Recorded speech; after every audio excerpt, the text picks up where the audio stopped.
नमस्कार. आज आपण झटपट शेवग्याच्या शेंगा बनवणार आहोत.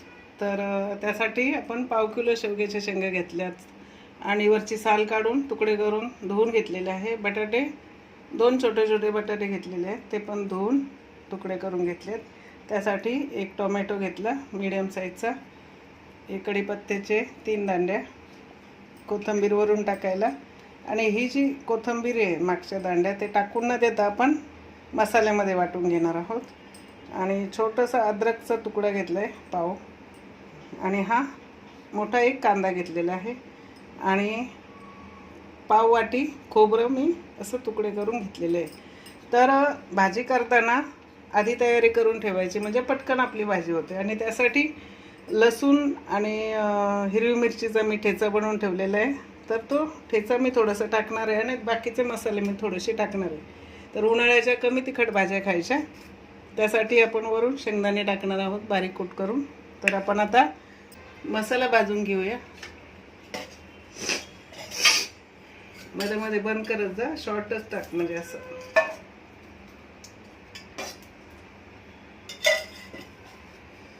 पहिलं अद्रक टाकून घ्यायचं.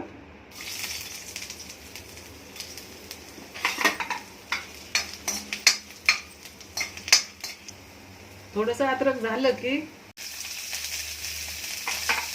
कांदा टाकून घ्यायचा.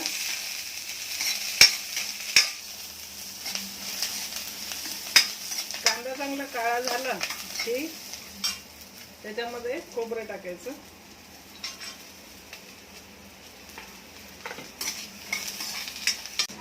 थोडा कढीपत्ता,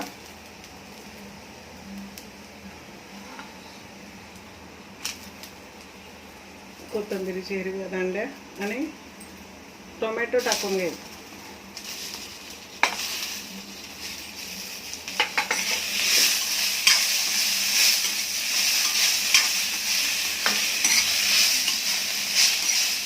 टोमॅटो जास्त परतून नाही घ्यायचा. मिक्सरच्या भांड्यामध्ये टाकून ते आता बारीक करून घ्यायचं.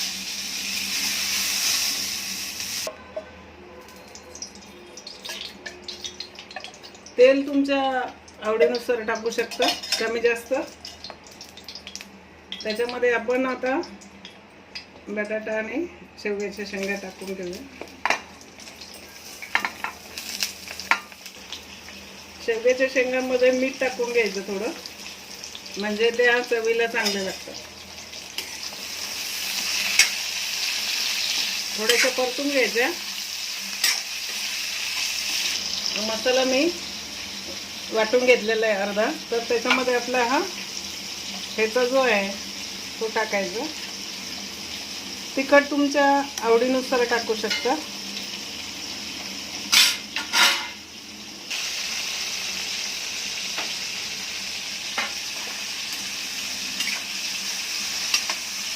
थोडंसं परतून झालं की काढून घ्यायचं. थोडंसं हिंग,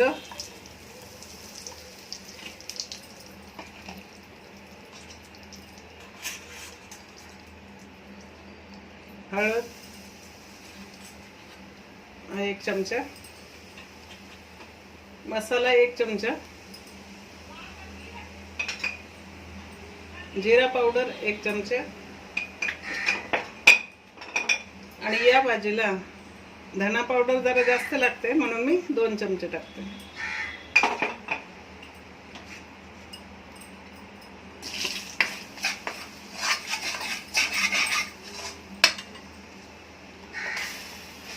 लगेच मसाला टाकून घ्यायचा, कारण तेलामध्ये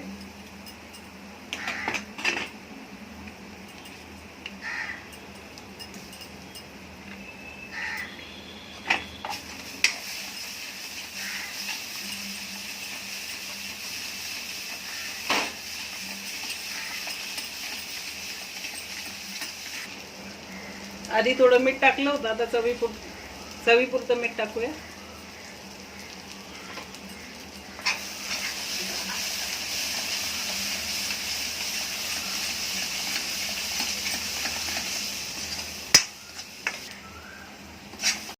आता आपल्या मसाल्याला तेल सुटलेलं आहे, बघू शकता.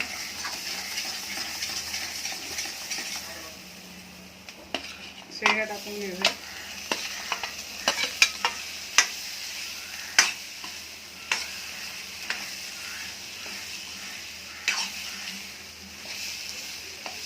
हे मिक्सरचं पाणी आपण धुवून घेतलेलं ते टाकूया.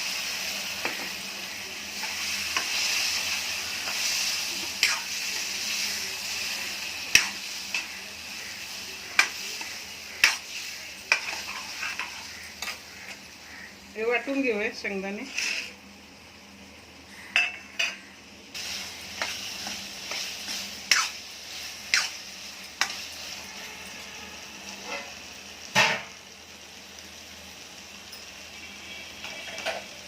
आपण साईडला हे पाणी गरम करायला ठेवलं होतं. भाजीमध्ये कधी पण गरम पाणी टाकायचं, थंड पाणी नाही टाकायचं.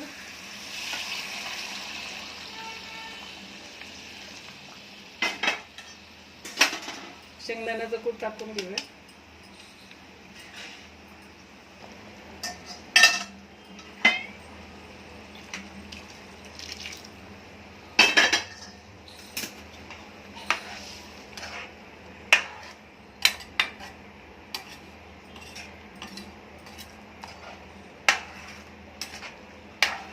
तर आपली भाजी आता 5 मिनिटं शिजून द्यायची झाकण ठेवून.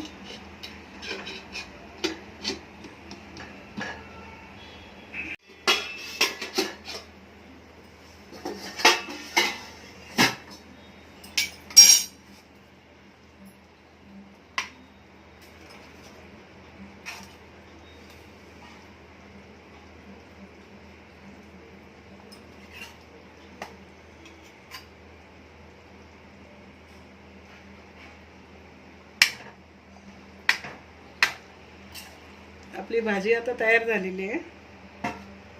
त्याच्यावरती आपण कोथिंबीर टाकून घेऊया.